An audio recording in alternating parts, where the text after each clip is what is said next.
Hi, I'm Dustin Abbott, and I'm here to give you my quick review of the incredibly inexpensive TTArtisan 25mm f2 lens. This little APS-C prime lens can be had in Sony E mount, Fuji X mount, Canon M and RF mounts, Nikon Z mount, Leica L mount, and Micro Four Thirds for as little as $64 US, making it perhaps the most inexpensive lens that I've ever tested.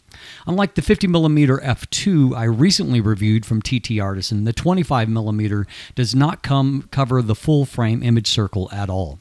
The build quality is actually quite nice despite that tiny price, with everything made of metal and glass. The metal manual focus ring glides smoothly with about 110 degrees of focus throw.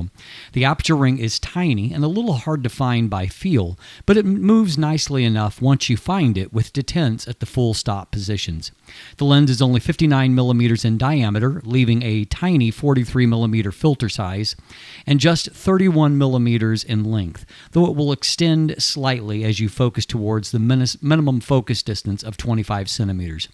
The TTArtisan 25mm has a very thin screw-in lens cap, which I don't love because of the time it takes to mount and unmount.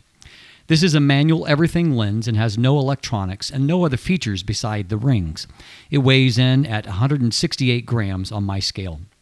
I found manually focusing fairly easy on my cameras due to manual focus aids like magnification and focus overlays, which do work fine with a lens like this, by the way.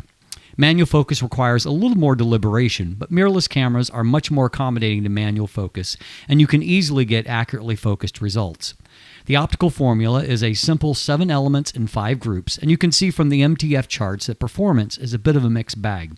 There is a moderate amount of barrel distortion, but it is linear and easy to fix manually. I used a +9 in the Lightroom slider to clear it up nicely. There is about 2 stops of vignette that I corrected with a +62. I saw only minimal chromatic aberration fringing in any of my tests. Here's a look at the chart that I used for my test. I did the test on a 24-megapixel Sony a6400. A careful examination shows a good center performance at f2 with a slight dip in the mid-frame, but with almost non-existent corner performance. Stopping down to f2.8 and f4 improved the center and mid-frame to excellent levels, but the corners remain soft. Sharpness does creep a little further out as you stop down to f5.6 and then to f8, but never reaches the extreme corners. We see that in real-world photos as well, where there is good detail throughout most of the frame, with the exception of the very edges. Maximum magnification is only okay, but up-close performance is fairly good.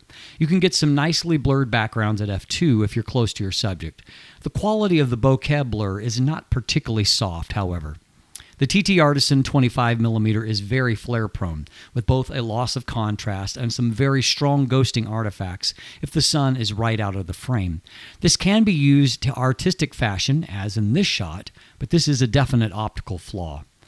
My least favorite part of the image quality is the color rendition. I found that shadows often have a purple tint to them and felt like blues were not particularly accurate. I felt like the 50mm f2 from TTArtisan had a unique rendering to it as well, but the colors from the 25mm are not to my taste. At the end of the day, however, this is a fully functional lens for only $64. One shouldn't expect Zeiss performance, and if you're interested in experimenting with this focal length on your APS-C or Micro Four Thirds camera, this is a very inexpensive way to do so. In a world where inflation has spiraled out of control, the TTArtisan 25mm f2 is one thing you can still get on the cheap. I'm Dustin Abbott, and you can find more information and photos in my text review and image gallery that is linked in the description below. You'll also find buying links there, along with linkage to follow myself or Craig on social media, to become a patron, and if you haven't already, please click that subscribe button right here on YouTube.